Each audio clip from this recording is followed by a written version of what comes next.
Tonight, a young boy is now found safe right here in Whitman County after an Amber Alert was issued to find him. And the latest numbers for the hospital bond. We'll tell you where that vote stands. Plus, could detours and constructions affect the semester's end drive out to Pullman? It's coming up right here on Murrow News 8. From the Northwest Public Broadcasting Studios on the campus of Washington State University, this is Murrow News 8. Good evening, I'm Lindsay Jensen. And I'm Justin Spinney. Welcome to Murrow News 8. A 5-year-old boy is safe this evening after being abducted by his father yesterday, triggering an Amber Alert. Authorities sent out the alert around 8 a.m. yesterday morning after 41-year-old Justin Robertson stabbed his estranged wife, Melissa Robertson, then took off with their son, Ethan. Law enforcement located the father and son at a house in the town of St. John here in Whitman County, just a few miles outside of Colfax. A standoff with a SWAT team led Robertson to reportedly release his son before dying of a self-inflicted gunshot wound. Police expect his wife Melissa to make a full recovery from her stab wounds. With more and more ways for officials to reach us in an instant with public alerts and with the latest Amber Alert ending just a few miles away, we wanted to take a look into what goes into making an Amber Alert. Justin has more.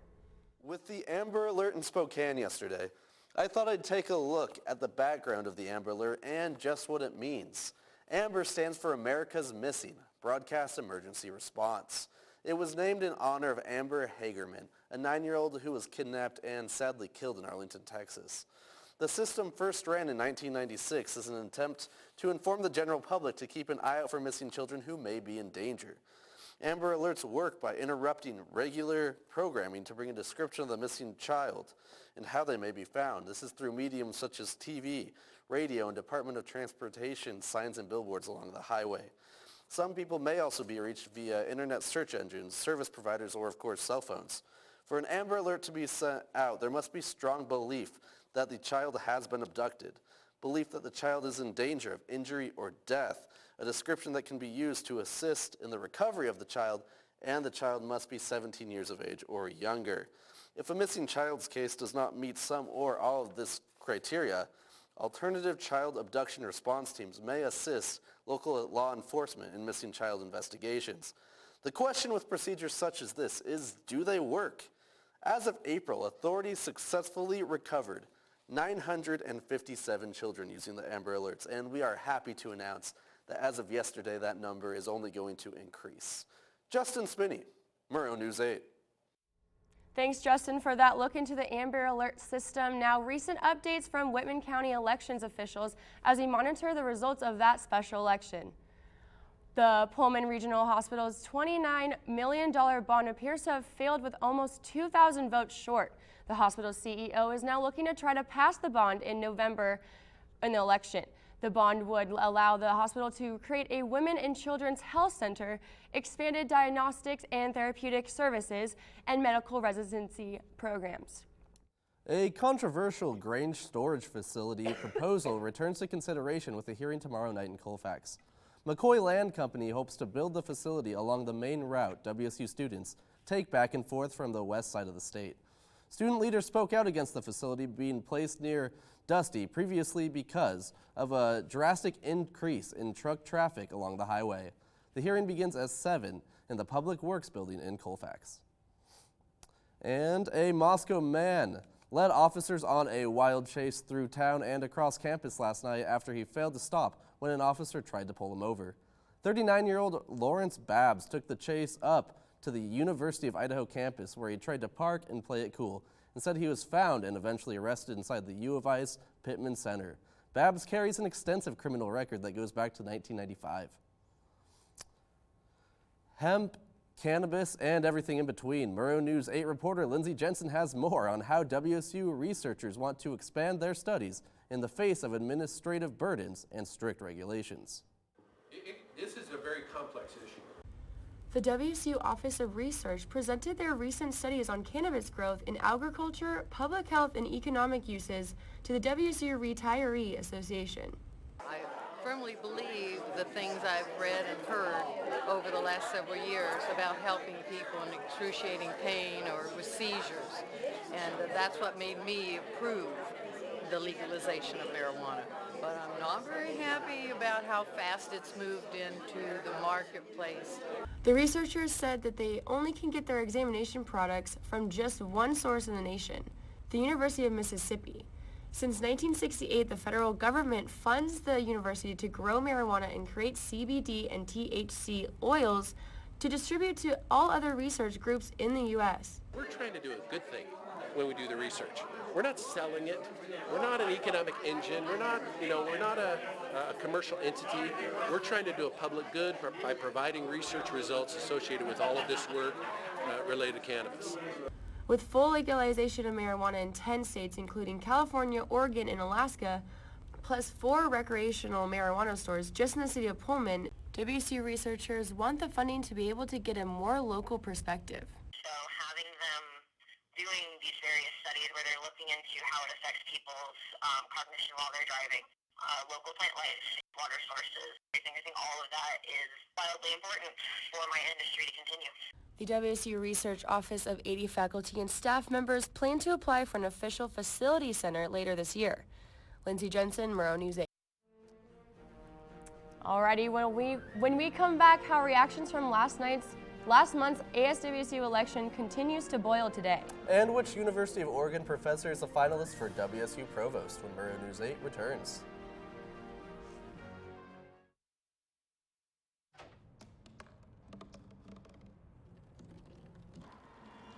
Everybody has a dream.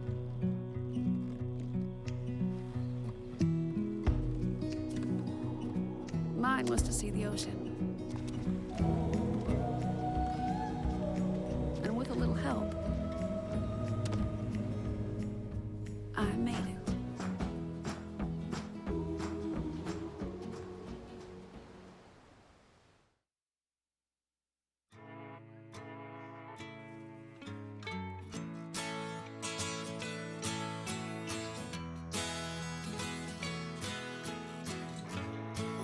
Son, tell him that I've begun to dream of things to come, and tell the trees not to look for me. I'm going to find some peace of mind. Wake the sun. Wake the sun, wake the sun, wake the sun.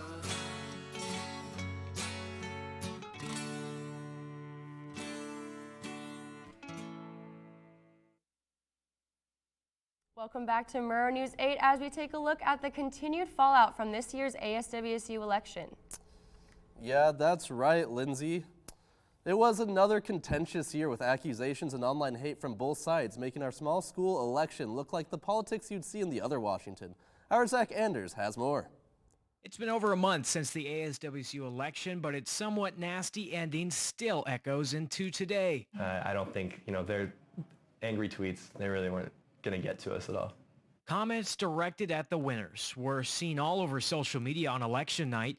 Some accused them of lying, others blamed a rigged system, and a few were so mean-spirited and personal we can't show them on our air. I didn't take it personally. Uneasy endings have been a trend in these past few elections. Last year, Mariela Frias Gomez led the effort to impeach the winning ticket. That was unsuccessful. Then this year as a candidate, Mariela never conceded the election or congratulated her opponents, a long-standing but unwritten tradition. In kind of the current political climate, this idea that it's us versus them. If you support someone, that means you're opposed to the other person.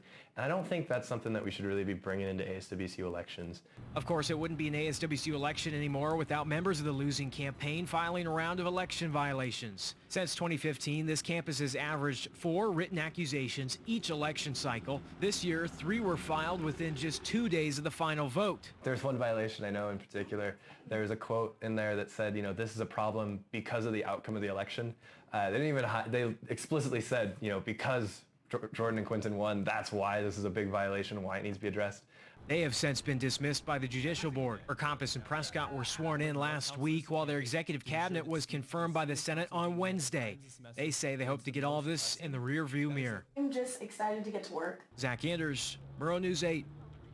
Thanks, Zach, for that. WSU named a new finalist for their new provost. University of Oregon's W. Andrew Marcus visits campus on Thursday.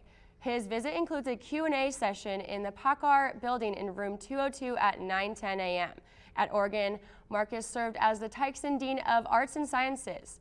WSU is still waiting to announce the one more finalist. The hiree replaces WSU Provost Dan Bernardo. And the PullmanMoscow Regional Airport officials hope to land a federal grant to entice a second airline to fly out of PUW. The proposed grant would be for roughly $1 million and would be set aside for an airline to fly between Pullman and Denver. Officials currently look to United and SkyWest Airlines as being possible carriers for that second spot. The airport board plans to look at the grant proposal before it passes on to the Pullman City Council.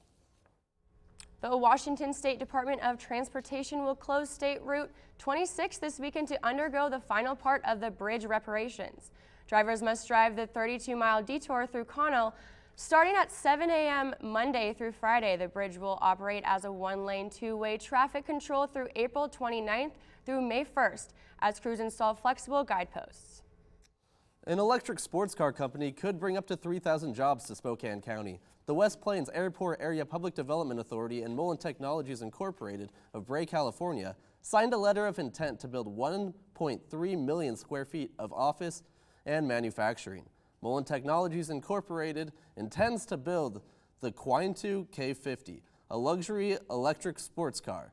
The company intends to bring 55 jobs at the start and increase to 800 by 2026. Moen Technologies says they are looking into bringing its research and development for the lithium batteries to Spokane, which would increase the overall job count to up to 3,000. And after major backlash from the amount teacher layoffs recently in the Spokane Public School District due to budget cuts, Murrow News 8 reporter Lindsay Jensen has more on how the Pullman Public School District could see their future. We won't let our teachers go! Rogers High School students hosted a walkout to protest the over 300 staff member layoffs within the Spokane Public School District. Schools now only collect less than half of the original levy dollar collected per thousand of excess property value, causing the budget shortage of over $30 million. As you see, most districts around are having, unfortunately, to reduce their staffing for next year. Pullman Public Schools is not in that group for this coming year, but eventually, given our 4-year projection, it looks like we will be headed the way that other school districts are if things do not change. Major changes expected next fall include cuts to school nursing, counseling, and librarian jobs and enrichment programs. With almost 200 staff layoffs, including teachers, classrooms may be combined. Pullman Public School District may also see these changes in the near future. Seniority-based system, for me personally, I'm probably okay. For the overall well-being of the school district, yeah, I have some serious concerns on how we're going to juggle all the proper pieces to make it work and be equitable for all our kids. Pullman Public School District Finance Manager Diane Hodge said despite their projected funding gap next year, they are committed to ensuring students will have the access and opportunities they need to succeed. Lindsay Jensen, Murrow News 8. All right, well, I think I speak for all WU students, but we're all looking for the dune season. We're wondering, is that possible this weekend? So join us next after the break with Justin with your weekend weather report. You heading to the dunes? I'm trying to. It looks like.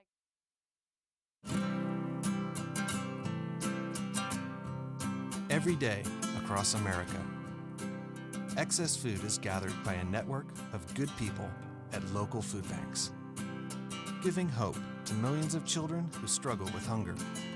They've earned their wings, and you can too. Together, we can solve child hunger. Support Feeding America and your local food bank at feedingamerica.org.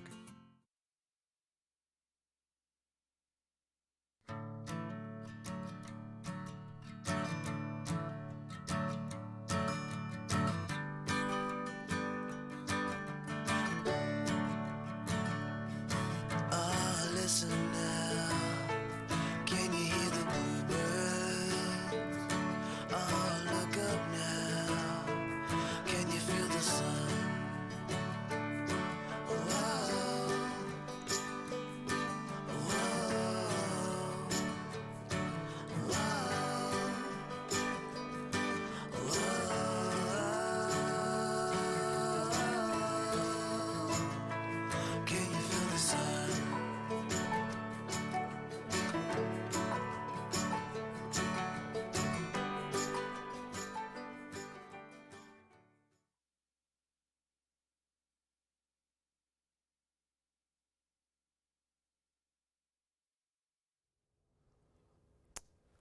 Well, most people might be riding off into the sunset, but today I'm riding into it. As we take a look, we have a beautiful sunset. This was last night. It's absolutely gorgeous. We were spoiled last night. Tonight we might have one again to top off this beautiful day, as today we were at a high of about 61 degrees, low of 38. Nice and sunny, great day to go to the dunes, but if you didn't make it today, that's totally okay, because as of tomorrow, it's looking nice as well. It's going to be even nicer than today. We're going to hit a high of 64, and then we're going to hit a low of about 46. So it's going to be super nice. Make sure to go to the dunes if that's when you want to catch it. Taking a look at the state map, we aren't the only ones spoiled, as right now everyone's having temperatures in the 60s, some even in the 70s. As you can see up in Olympia and Seattle, still a little bit cloudy, but they're getting much nicer with us. Then center of the state's absolutely gorgeous, Yakima, Tri-Cities. Moving up to Spokane, even nicer than we are.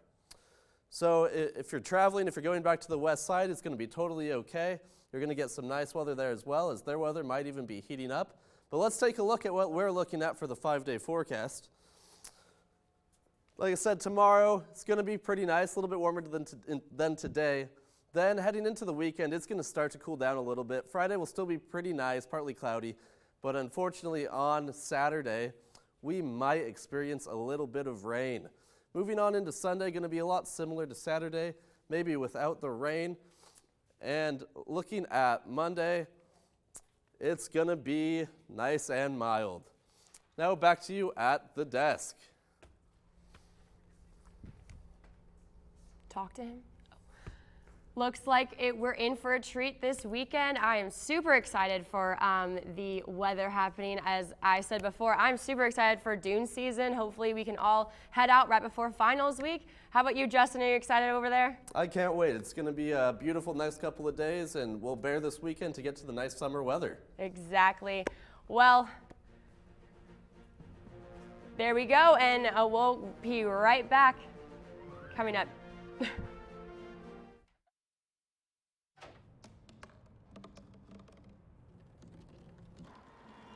Everybody has a dream.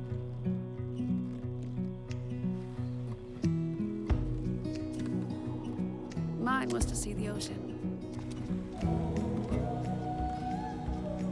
And with a little help, I made it.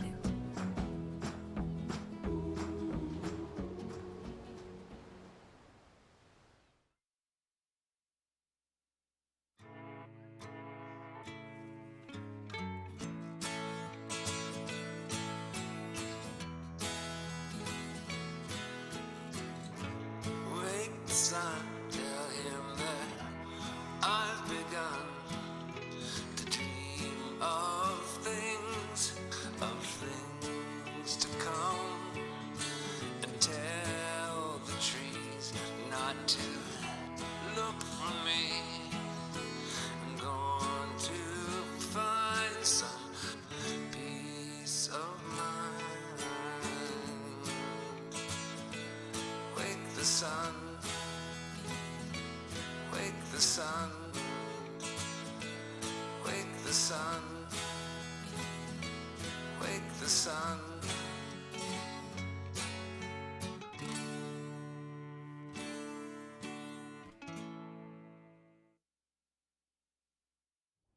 And welcome back to Murrow News 8. It's time for our sports update. Ammonium in Portland last night, as Blazers point guard Damian Lillard hit that buzzer beater you just saw to send the Blazers into the second round of the playoffs. The bucket also gave Lillard 50 points for the game, as the Blazers beat the Thunder 118-115 and closed out the series 4-1. There have been 5 series-ending game-winning buzzer beaters in the history of the NBA. 2 of them were made by Damian Lillard. Oklahoma City guard Paul George said, quote, "I don't care what anybody said, that was a bad shot," unquote. Lillard appropriately responded on Twitter with a simple LOL. The Blazers will play the winner of the Spurs-Nuggets series, which the Nuggets currently lead 3-2. Joining us live now from Martin Stadium is our own Brady Frederick with a draft update. Hey, Brady. Hey, Justin. As the NFL draft begins tomorrow, multiple Cougars are hoping to hear their name called.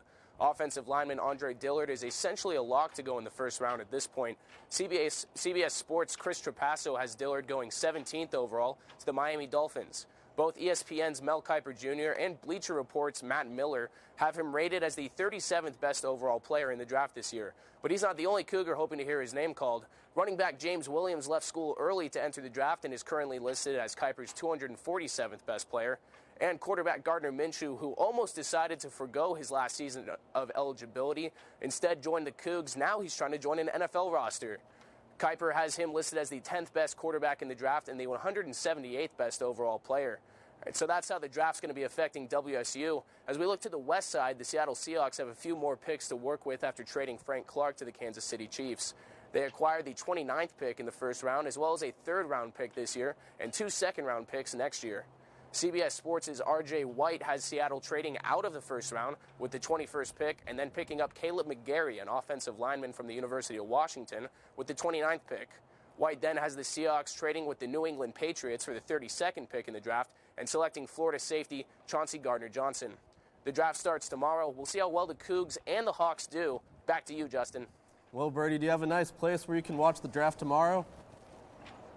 Well, of course, I'm pretty sure the entire Murrow News 8 team is going to squad up and, see how high Andre Dillard ends up going. All right, that's Brady Frederick reporting live from Martin Stadium. Thanks, Brady. They say do what you love and you will never work a day in your life. One WSU junior is getting that experience while still in school. Our Alijah Clayton has more. As a junior here at WSU, Molly Nikau is getting the opportunity to pursue her passion for sports media, making videos for the women's basketball team. I think my real first start of editing video was doing it in my TV production class, which I did for 3 years in high school. This was Molly's second season making videos for the team, and this year's coaching staff values the work she does for them. She's really able to help me take a lot of stuff off my plate specifically and the other coaches as well, just in terms of getting our program marketed in a different way. Many of the videos she makes get posted to the team's social media site. Molly's been great at coming up with video ideas and just going out and doing them, shooting them. Molly says her favorite part of the process is making people feel something. That's kind of what I aspire to do every single time I make a video, is to either make people is just to make people feel something. Alijah Clayton, Murrow, News 8. Wow, I can't believe she is able to do so much homework and still do what she loves with the camera. It's awesome when people get so involved on campus here. So many opportunities. She's kind of paving her own path, and that's fantastic. Exactly. I know I'm pretty busy all the time, so I admire her persistence throughout the year. Absolutely. Credit to her. Kudos. Exactly. Well, when we come back, our own Zach Anders met with the White House correspondents, and you won't want to miss it. Stay tuned.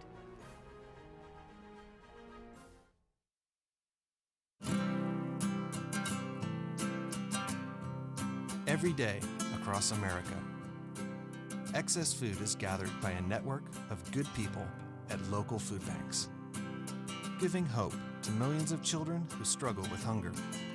They've earned their wings, and you can too.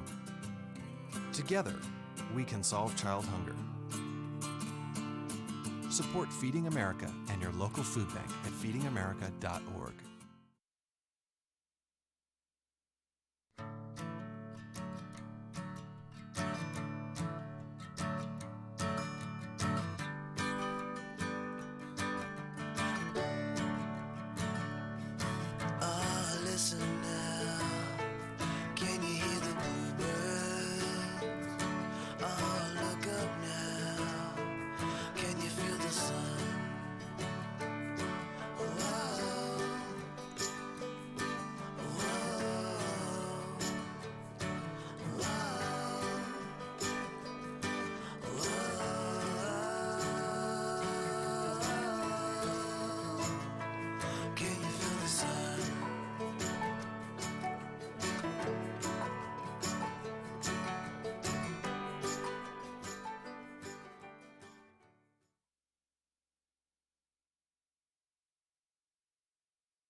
And welcome back to Murrow News 8. Mary's Park in Pullman will be the first interactive ADA accessible playground in the region. The company's club will present a donation of $25,000 to City Park's superintendent on Thursday. The park plans to also incorporate ADA accessible restrooms, rain gardens, and picnic areas.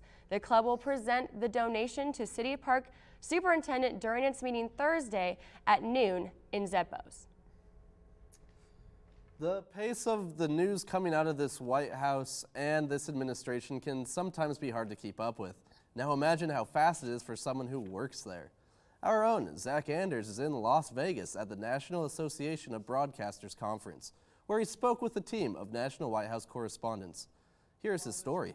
House correspondents that cover for multiple outlets, ABC, NBC, CBS, and PBS, came out to speak to the NAB crowd and talk about this administration, talk about what it means to be a White House correspondent in 2019 in the age of Donald Trump when nothing is certain.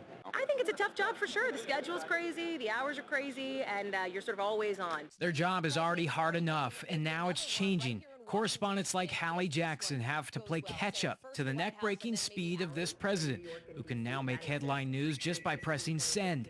But it's definitely worth it because you get to have this sort of front row seat to history. So. And then there's cries of dishonesty that they are the enemy of the people. But CBS White House correspondent Stephen Portnoy sees it differently. There's a reason that people in the country already know what the positive news is because they heard about it from us. There's a reason that people know that unemployment is low. It's not just that they heard about it on Twitter. They also heard about it likely on the news. And just how, in a time when so much negative news makes the cut, do you maintain balance or focus on the bigger picture in the White House? We make editorial decisions. We prioritize things because we have a limited amount of time on the air to decide what is most important. So yes, we make decisions, we make choices. But we also do it based on what we believe are the most important things for people to know, if they didn't already know them. What does that do to a White House correspondent? What does that do to their job and their role? And can someone in the future succeed in this new age, this new game of expectations that a White House correspondent has to play by? For Portnoy, he believes young journalists shouldn't be discouraged, that the future of political reporting will be difficult but worthwhile. His tips for the budding journalist? Get in people's faces.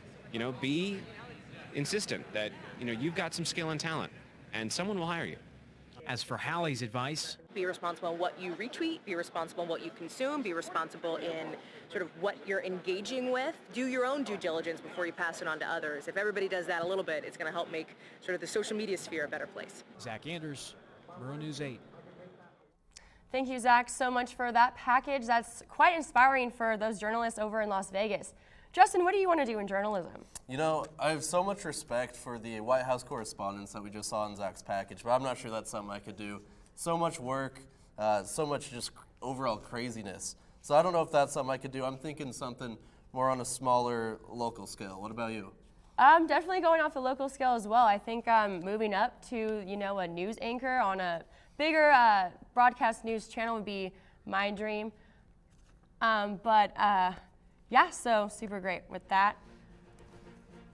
This weekend we're going to have some decent weather. It's going to be pretty mild in the 50s out there. So any plans out there? Anything you're hoping to get accomplished before you take off for the summer? Oh, well, finals week is coming up. So with the weather not being so great with the sun, definitely studying for that. Awesome. Well, thank you for watching tonight. Be sure to watch our live newscasts at nwpb.org/MN8 and on Cable 8 at 7 and 10. And don't forget, you can